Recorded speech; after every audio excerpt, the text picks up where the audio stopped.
What's going on, housemates? I hope you're doing well wherever you're watching this video from around the world and that you've had a great week, which is going to be made even better with an Arsenal win tomorrow, touch wood. So I'm going to be making a brief video about tomorrow's game against Wolves and mainly just going through my starting 11, honestly, because there isn't too much to break down about the game. So going straight into it, I'm going to start Raya, of course. I don't think Neto's ever going to make an appearance for this club, which is just hilarious when you think about it, honestly. Urian Timber at right back because Ben White isn't quite ready to return to action based on what Mikel Arteta said in his press conference today.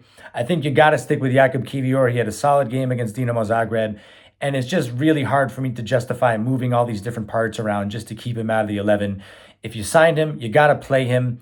And, every game that we choose not to play him while we're down a center back, you're just decreasing his value even more if we are to sell him. And it looks like Arteta doesn't rate him that much. So, yeah, I think you got to start him. Alongside him, of course, will be Gabriel. Now, at left back, I'm going with Ricardo Calafiori. It would be his first start in 3 weeks. He picked up an injury yet again.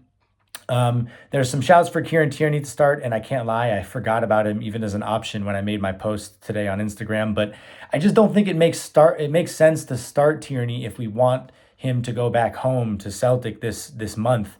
In the week that remains in the transfer window, it's a risk of injuring him, and that's the last thing he needs in his career. Now, if we were planning on keeping him for the rest of the season, I would very much entertain the idea of starting Tierney. He's looked really solid when he's come on as a substitute, in the last month or so. But again, yeah, I just don't think it makes sense. And Zinchenko's looking to be on his way out, and I just don't trust Zinchenko in any game, to be honest with you. I hate to say it. And Miles Lewis-Skelly, I have a feeling he won't quite be back fit in time. And even if he is, it just feels like a little bit of a risk given how important he's already become to us and how young he still is. So I think it's time for Calafiori to start again. In midfield, unchanged for me, Partey, Rice, and Odegaard, of course. And then I've gone with the front three of Gabriel Martinelli, Kai Havertz, and Leandro Trossard. Gabriel Martinelli had arguably his best game this season for us. Two beautiful crosses, one leading to our opening goal, and the second one, a direct assist for the first goal, and the second cross being one leading directly to an assist for our second goal. Sorry, I butchered that. But yeah, Martinelli looked great. Yes, it was Dinamo Zagreb, but you can only play who's in front of you, and yeah, he just looked really sharp, and I was happy to see that. Kai Havertz will be very happy with himself. He scored against Villa, even though he drew that game, and then he got himself a goal and an assist against Dinamo, and so he'll be regaining confidence. And I've talked about how much of a confidence player he is, so hopefully he'll be riding that high. And at right wing, I'm going to start Leandro Trossard. Ethan Nwaneri would be great to see starting, but, I still am wary of starting him considering the fact that, he's only just come back from an injury himself, and he is very young still. So I feel like it'd be smart to ease him back in, bring him in off the bench again if he's needed, because he was so impactful off the bench against Dinamo Zagreb. Should have had an assist for that incredible cross to Declan Rice. Obviously I'd be more than happy to see Ethan Nwaneri start. He's the closest thing we have to Bukayo Saka, and he is a game changer despite only being 17 years old. He's just such an incredible player. That's the starting 11 I've gone with. I do feel like much of the team picks itself, given the fact that we still have all these injuries and some question marks about outgoings, namely with Zinchenko and Tierney. Look, Wolves are a tricky side.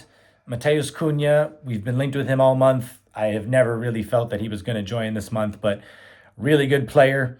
And, we can never be too confident, right? We got to respect whatever opponent we're up against, because the Premier League is just so full of talented players and managers, and you just never know what side is going to show up on any given day. I hate to drop all the cliches, but it's true. And, we've underestimated some teams in the past, and we've paid for it. So we can't be doing that again. Really, that's all I've got to say today. I don't want to waffle on too much, but I, of course, will say nothing has changed on the transfer market front. It's so disheartening. It's really pathetic from Arsenal, I have to say. I just don't understand why we're choosing to leave ourselves in such a difficult position. It almost feels like we'd rather toss the season away than give it a real go it feels like we're just building, we're focusing on next season. Now, again, if the perfect opportunity were to arise and present itself, we would do it. But it's January. That's not always going to be the case. Sometimes you got to bring in a player who's going to have an immediate impact. It might not be part of our 5-year plan, but, we got to start winning things now, man. We can't continue thinking about a player who's going to grow over the next 5 years for us. And I hate to just be a broken record, but it has to be said. And I'm sure you all feel a similar way to myself. So hopefully by a miracle, something happens in the next week, but I wouldn't get my hopes up too much because it's Arsenal and it's a pattern that we've seen. I talked in my last video or 2 videos ago about how clearly a good signing Leandro Trossard would be. So, how good of a signing Trossard was in January 2 years ago. And we saw how immediate of an impact he had. So, you don't got to look too far back to see what a January signing can do for us. So I'll leave it there, folks. Of course, I'll be back with you after the game tomorrow, hopefully speaking about a win. So, yeah, we'll see how that goes. So come on, you Gunners, and peace, everybody.